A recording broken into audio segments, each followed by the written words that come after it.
नमस्कार, मैं रिया। आप देख रहे हैं गांधीनगर का सबसे पहला हिंदी न्यूज चैनल तस्वीरें गांधीनगर। तस्वीरें गांधीनगर में आज मिली उस महिला शख्सियत प्रज्ञा पटेल जी से जो सेवा परमो धर्म के पथ पर चल रहे हैं। प्रज्ञा पटेल जी का नाम आते ही उनकी कई सारे अचीवमेंट सामने आ जाते हैं।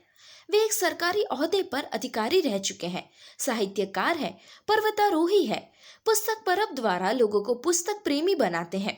बच्चों और जरूरतमंद लोगों के लिए हमेशा सेवा के लिए तैयार रहते हुए आज भी सेवा और साहस की मिसाल बने हुए हैं। प्रज्ञा पटेल जी का जन्म विजापुर के लाडोल गांव में हुआ था। पिता आत्माराम भाई पटेल और माता रेवा बा के 4 संतानों में से सबसे छोटी संतान प्रज्ञा पटेल जी को बचपन से ही साहित्य के प्रति काफी लगाव था। पिताजी रेलवे में सर्विस करते थे, उस कारण ट्रांसफर की वजह से गुजरात के अलग अलग शहरों में रहने का और उसके बारे में करीब से जानने का मौका मिला। 3 साल तक की आयु में द्वारका में रहने का मौका मिला, जहां गोमती नदी और समंदर को देख एक अलग सा सुकून मिलता था। कक्षा 5 से कॉलेज तक की पढ़ाई गुजरात के सिद्धपुर में हुई। यहाँ पर भी नदी से परिचय हुआ। मास्टर्स अहमदाबाद से किया। 1984 में इंफॉर्मेशन विभाग में जॉब मिल गई। इस स्थान पर सरकार में काम किया और 2018 में रिटायर्ड हुए।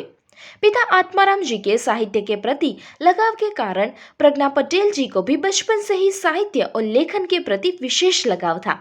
घर में भी बच्चों के लिए कहानियां, मैगजीन मंगवाए जाते थे। पिता आत्माराम जी को भी गुजराती, हिंदी, संस्कृत और अंग्रेजी भाषा पर अच्छा कमांड था। सिद्धपुर में साहित्य वर्तुल बैठक का आयोजन भी करते थे, जहां उस समय के नामी साहित्यकार आते थे और अपनी कृति सुनाते थे। बस ऐसे ही साहित्यकारों की रचनाएं सुनकर प्रज्ञा जी की पहली पसंद साहित्य हो गई।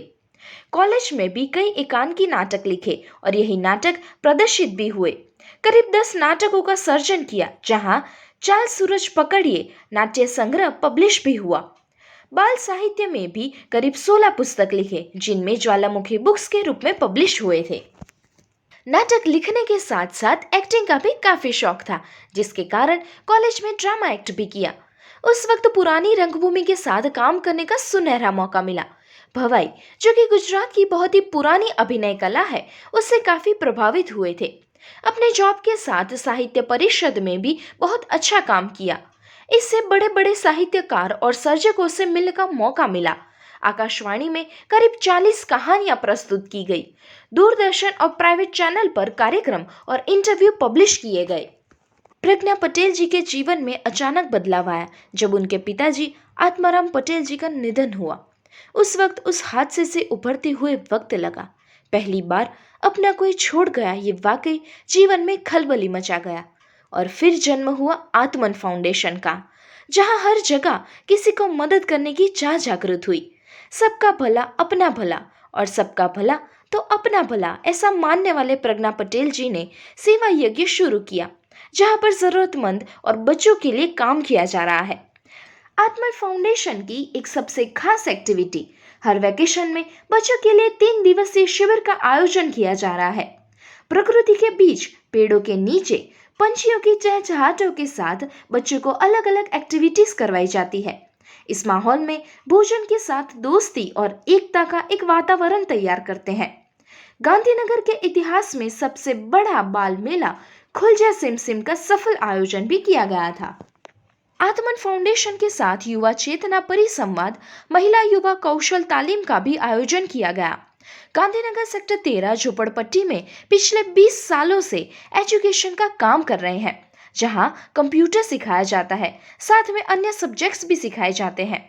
इसी बच्चों को अंबाजी, कांकरिया जू, इंद्रोड़ा नेशनल पार्क, महुड़ी जैसी जगह पर एजुकेशनल टूर भी करवाई गई। दूसरी सेवाएं जैसे कि निशुल्क मेडिकल चेकअप कैंप, सर्दियों में जरूरतमंदों को स्वेटर, कंबल, कपड़े, ब्लैंकेट्स, जूते, त्योहार में मिठाई और फटाके बांटे गए। नमक के ढेर में काम करने वाले मजदूरों के लिए gum shoes, goggles, cap, blankets, grocery kits, sari और बच्चों के लिए एजुकेशनल किट बांटी गई। कुछ दिनों पहले ही महाराष्ट्र बॉर्डर पर स्थित शुलपानीमा में रह रहे खापर माल एरिया में बहुत ही गरीब और कुपोषित लोगों के लिए ग्रोसरी किट, साड़ी, ब्लैंकेट्स, बच्चों के लिए टी शर्ट, खिलौने, पटाखे देकर उनकी खुशियों में हिस्सेदारी की थी। इस जगह वांगिया ठुमरा पावरा के घर पे ही मेहमान बनते हैं। इस गांव में सेवा करने का विचार नर्मदा परिक्रमा के समय आया था। इस लोगों की बहाली देख मन में मदद करने का विचार आया। प्रज्ञा पटेल जी ने गांधीनगर के मारसा मकाखाड़ गांव में रेवा ग्राम की नींव रखी गई है। नर्मदा नदी के नाम रेवा पर से रेवा ग्राम का नाम रखा गया है, जहां बुजुर्गों के लिए, महिलाओं, बच्चों के लिए सेवा कार्य किए जाएंगे। प्रज्ञा पटेल जी का मानना है कि ईश्वर ने हमें जो शक्ति दी है, जो समाज के लिए हमेशा मदद करना चाहिए। भगवान ने हम सबको एक समान बनाया है, फिर भी दिलों में खाई बढ़ती जा रही है। प्रज्ञा जी साहित्यकार और सेवाकर्मी तो है ही, साथ में जबरदस्त साहसी महिला है। उन्होंने कैलाश मानसरोवर 2 बार यात्रा की है। साथ में आदि कैलाश, श्रीखंड कैलाश, मणिमय कैलाश, उकनोर कैलाश की यात्रा की है। तो हिमाचल, उत्तराखंड, तिब्बत से होकर यात्रा की है। साथ में कुल्लू मनाली, नैनीताल और अमरनाथ यात्रा 2 बार की है।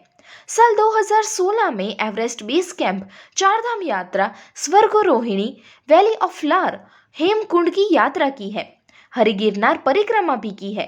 सबसे बड़ी यात्रा 108 दिवस, करीब 3000 किलोमीटर की पैदल यात्रा की है। ये सबसे बड़ी उपलब्धि है। 7 साल की उम्र में गिरनार पर्वत के 9,999 स्टेप्स कंप्लीट किए हैं। अभी कुछ समय पहले ही अम्बा जी के 150 किलोमीटर यात्रा पैदल की थी। साथ में प्रज्ञा जी को फोटोग्राफी और पेंटिंग का भी काफी शौक है। पिछले 6 सालों से हर महीने के प्रथम रविवार पुस्तक पर्व का आयोजन किया जाता है, जहां गांधीनगर शहर के पुस्तक प्रेमी आते हैं। आज भी प्रज्ञा पटेल जी साहित्य, साहस, सेवा, समर्पण को संभाले हुए हैं। प्रज्ञा जी का मानना है कि कोई भी चीज आसानी से नहीं मिलती, उसके लिए संघर्ष करना पड़ता है, मेहनत करनी पड़ती है और अपने आप पर भरोसा करना पड़ता है। जो होगा देखा जाएगा की सोच के साथ सत्कार्य करते जाना है। हम जो कार्य कर रहे हैं उसकी नीति पहले से ही तय की गई होती है। प्रज्ञा पटेल जी को साहित्य परिषद, साहित्य अकादमी द्वारा एवं हसमुख बाराडी बुद्रेकी के लिए बेस्ट बुक्स के लिए सम्मानित किया गया है। साथ में शहर के विविध संस्थाओं ने इस साहसी महिला का सम्मान किया है। हमेशा अपना एक अलग वजूद बनाकर चलने वाली साहसी महिला, जो साहित्यिक रचनाओं के लिए जानी जाती है। साथ में बच्चों और पिछड़े वर्गों के लिए सदैव सेवा यज्ञ का प्रण लेकर चलने वाली गांधीनगर की इस महिला शख्सियत प्रज्ञा पटेल जी को ढेर सारी शुभकामनाएं। ઈશ્વરે મનુષ્ય અવતાર આપ્યો છે આપણને, તો એટલે બધાને આપણને એમ થતું હોય કે આપણું અહીં આવવાનું, આ પૃથ્વી પર આવવાનું પ્રયોજન શું? આ એક પ્રશ્ન રહેતો હોય.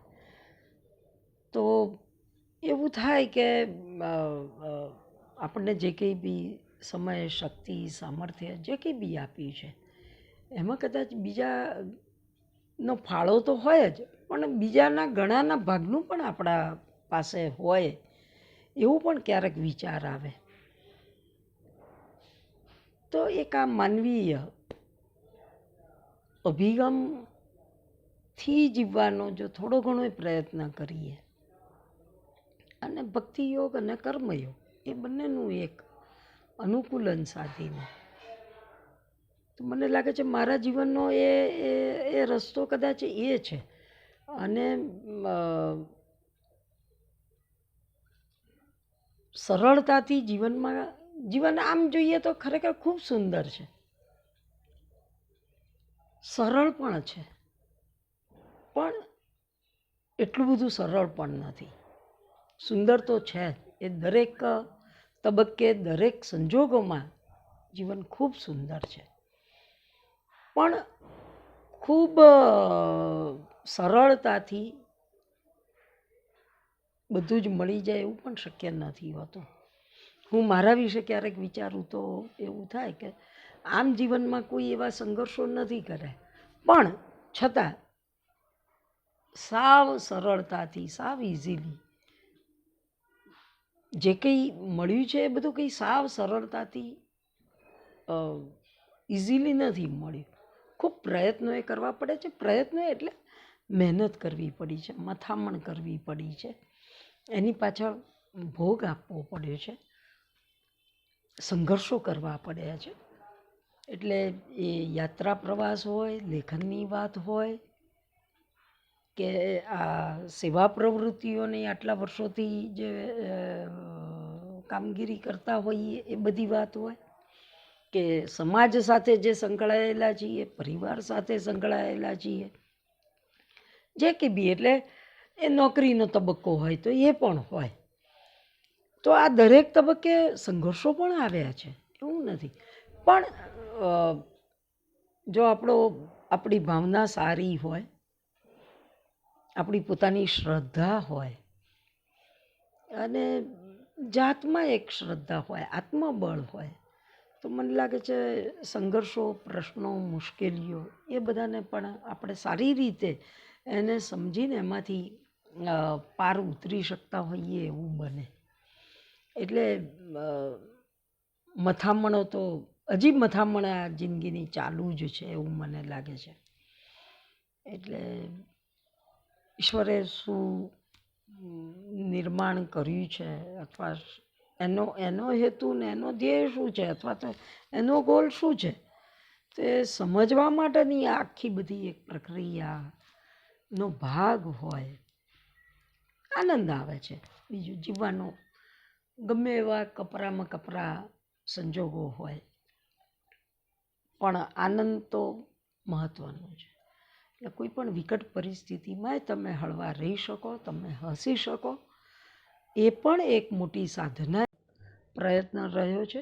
એ આ કોઈ પણ પ્રવૃત્તિ હોય કે આ યાત્રાઓ હોય કે રેવાગ્રામ, આત્મન ફાઉન્ડેશન કે દૂર દરાજના અંતરિયાળ વિસ્તારના આપણા ભાઈ બહેનો વચ્ચે જતા લગભગ 1.5-2 વર્ષ ગણીએ તો એક વૈશ્વિક મહામારીના આકરી, આપણા બધાની માનવ જાતની એક આકરી પરીક્ષા. અને એવું નહીં કે ભારતમાં, બધા જ આખા વિશ્વના લોકો માટે એક આકરો સમય હતો. એ સમય પછી હવે જ્યારે એ મહામારીમાંથી, એના ભયમાંથી, એના બોજમાંથી આપણે બધા બહાર આવ્યા છીએ અને સરસ મજાનું દિવાળીનું પર્વ આવી રહ્યું છે, ત્યારે આપણે પરમપિતા પરમાત્માને પ્રાર્થના કરીએ. હું મારી પણ પ્રાર્થના એ કરું છું કે બધાને સરસ મજાનું જીવન આપે, આપણને બધાને ખૂબ સારું સ્વાસ્થ્ય આપે અને આવનારા આવા સંકટોમાંથી આપણને બચાવે અથવા તો એમાંથી કેવી રીતે બહાર નીકળવું એના પણ આપણને ઈશ્વર રસ્તા બતાવે, એ માર્ગે લઈ જાય. આવી મારી પ્રાર્થના છે. અને આપ બધાને, આપના પરિવારજનોને બધાને દિવાળીની, નવા વર્ષની ખૂબ ખૂબ શુભેચ્છાઓ, નૂતન વર્ષાભિનંદન. અને આ તો પ્રકાશનું પર્વ છે દિવાળી. ઝગમગતા અજવાળાનો અવસર.